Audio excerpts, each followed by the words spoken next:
नमस्कार दोस्तों, आशा करते हैं कि आप लोग बहुत ही अच्छे होंगे। इन महानुभाव को आप देख रहे होंगे। इन महानुभाव के बारे में चर्चा करने से पहले थोड़ा सा बात करते हैं हम लोग अपने बारे में। दोस्तों, हम लोग इस देश के ऐसे मासूम लोग हैं कि धर्म और आस्था के नाम पे गोलगप्पे में चटनी खिलाकर बड़े बड़े बीमारी को यहाँ ठीक कर दिया जाता है और वहाँ हजारों हजार की भीड़ लगी रहती है। तो धर्म और आस्था के नाम पे हम लोग थोड़ा सा दिल से सोचते हैं और इसका फायदा हर धर्म के ठेकेदार उठाते हैं। वह एक अलग बात है कि अगर आपका जेब भरा हुआ हो और दिमाग खाली, तो हर धर्म के ठेकेदार आपको लूटने के लिए बैठे हुए हैं, क्योंकि यह कहानी जो भी हम आपको बताने वाले हैं यह भी एक धर्म और आस्था से जुड़ा हुआ बात है। इसलिए ये बात बताना मैंने आपको पहले। दोस्तों, अगर इस वीडियो में ऐसे किसी व्यक्ति को जो कि इन जैसे व्यक्ति को अपना भगवान मानते हो या किसी भी व्यक्ति को और उनकी भावनाओं को ठेस पहुंचे, तो उसके लिए मैं पहले ही माफी मांग लेता हूँ। बात यह है कि यूनाइटेड स्टेट ऑफ कैलासा की रिप्रेजेंटेटिव, जिनका नाम है विजय प्रिया नित्यानंद, अमेरिका में यूएनए में एक इवेंट हुआ जिसमें वह शामिल हुई।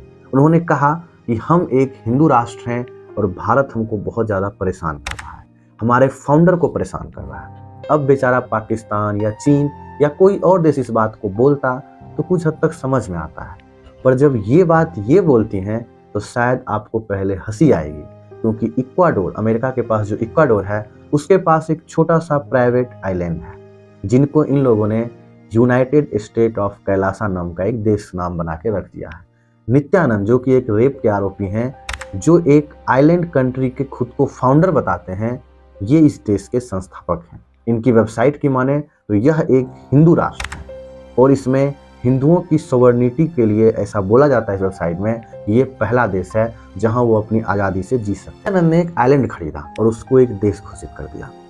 इसमें से रोचक बात यह है कि इसका कोई करंट लोकेशन उन्होंने अभी तक नहीं बताया है, पर अपने देश को यूएन का मेंबरशिप जरूर दिलाना चाहता है। इसका अपना देश है, अपना झंडा है, अपना रिजर्व बैंक है, अपना करेंसी है, यहाँ तक कि इसने अपना इकोनॉमिक स्ट्रक्चर भी लोगों को बताया है। इसके बहुत सारे फेसबुक प्रोफाइल हैं, यूट्यूब पे बहुत सारे चैनल हैं। तो कुल मिला के जिसको आप भगोड़ा समझ रहे हैं ना, वह अपना एक देश बना चुका है और खुद को उस देश का सब कुछ यानी कि सुप्रीम घोषित कर चुका है। साल 1977 में तमिलनाडु में जन्मे इन व्यक्ति का नाम पहले अरुणाचलम राजशेखर था। इसने पॉलिटेक्निक भी किया है, पर विज्ञान से इसको कुछ ज़्यादा ही नफरत है। शायद तभी तो ये E=mc² को भी गलत साबित कर चुका है अपने बहुत सारे वीडियो में। 2 बार Guinness book of world record में ये अपना नाम भी दर्ज करवा चुका है। यह रिकॉर्ड कुछ इस तरीके से था कि इसने बहुत सारे लोगों को एक साथ योगा क्लासेस दिया था।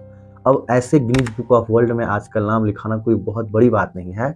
आप 1 मिनट में ज़्यादा बार सेल्फी खींच कर भी ये रिकॉर्ड अपने नाम बना सकते हैं। हाल ही में बनाया गया था ऐसा रिकॉर्ड। यह दावा यह करता है ये व्यक्ति कि वो इंसान की हाइट बढ़ा सकता है, जानवरों को मेरे और आपके जैसा बोलना सिखा सकता है, वो भी संस्कृत और तमिल में। पर इससे पहले कि वह जानवरों को तमिल और संस्कृत में बोलना सिखाते, 2010 में एक तमिल एक्ट्रेस के साथ इनका पीक वायरल होता है, तो लोगों के सामने सच्चाई धीरे धीरे आने लगती है। फिर उस वक्त यह सफाई देते हैं कि वह योग सिखला रहे थे, और जब उनका वीडियो वायरल होता है तो उनमें यह बोलते हैं कि हम उस वीडियो में हैं ही नहीं। अब क्या कीजिएगा, धर्म और आस्था के नाम पे आंखों पर पट्टी तो पहले ही हम लोग चढ़ा ही चुके हैं। तो चाहे वह कोई भी धर्म हो, कोई भी पंथ हो, हिंदू हो, मुस्लिम हो, सिख हो, ईसाई हो, जैन हो, हर धर्म में अगर आप ठगवाने के लिए बैठे हैं तो ठगने वाले पहले से ही तैयार हैं। दोस्तों, हम लोग तो वो भोले भाले लोग हैं जो निर्मल बाबा के गोलगप्पे से कैंसर का इलाज भी करवा लेते थे, क्योंकि यह भारत है। यहाँ पे धर्म के नाम पे नौटंकी बहुत आसान है और बहुत अधिक चलती है। भारत में फर्जी बाबा और फर्जी मौलाना का जो राज है, उससे शायद दूर करने के लिए और उसके खिलाफ बोलने के लिए भी बहुत सोच समझकर बोलना पड़ता है। अगर आपकी जेब भरी हुई है और दिमाग खाली, तो हर धर्म के ठेकेदार आपको लूटने के लिए बैठे हुए हैं। खैर, आते हैं नित्यानंद पर। साल 2010 में इनका पहला MMS वायरल होता है। 2012 में इन पर रेप के आरोप लगते हैं। बात यह है कि आखिर नया देश बनवाने के लिए ये लोग इतना परेशान क्यों हैं, उसको मान्यता दिलवाने के लिए इतना परेशान क्यों है। तो अगर यह बात मनवाने में नित्यानंद कामयाब हो जाते हैं कि हाँ, कैलासा एक देश है, तो वहाँ पे इंटरनेशनल लॉ लागू हो जाएगा और भारत की सरकार कभी भी उनको गिरफ्तार नहीं कर सकती है या उनके ऊपर कोई भी आरोप वो नहीं चला सकती है। तो कुल मिलाकर यह मूर्ख नहीं, बल्कि यह मूर्ख हम लोगों को बना रहे हैं, भारत देश को बना रहे हैं, और यह बहुत ही दिमाग वाले इंसान है। इसलिए तो वहाँ के जो डिप्लोमेट्स हैं वो यहाँ के बहुत सारे डिप्लोमेट्स जो अमेरिका पहुँचे थे तो वहाँ पे उनसे मिले भी हैं ताकि थोड़ा सा कुछ काम बन जाए। क्योंकि अगर यह सही हो गया तो यूनाइटेड स्टेट ऑफ कैलासा का कुछ एक देशों ने भी मान्यता उनको दे दी तो यह उनके लिए कितना फायदेमंद होगा अब यह आपको भी समझ में आ रहा होगा। और धर्म की आड़ में यह काम करना थोड़ा ज़्यादा आसान है।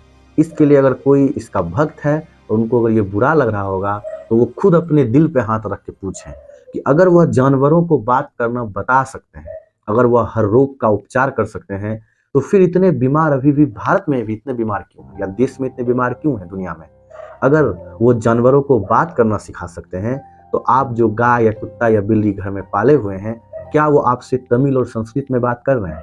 खैर आदमी बहुत ही ये शातिर है, बहुत ही ज़्यादा दिमाग खर्च करके खुद को बचाने के लिए एक देश बनाया है जिसको वह पहचान दिलाना चाहते हैं। और उसी क्रम में कुछ दिन पहले भारत के खिलाफ यूएन में बैठ के ये उल्टा पुल्टा भाषण दे रहे थे। कुल मिला के सच्चाई यही है कि नित्यानंद भारत का एक भगोड़ा है और अपना एक देश बना के वो भारत के कानूनों से बचना चाहता है और अपनी महत्वाकांक्षा को भी शायद पूरा करना चाहता होगा। मिलते हैं किसी अगले वीडियो में, तब तक के लिए जय हिंद।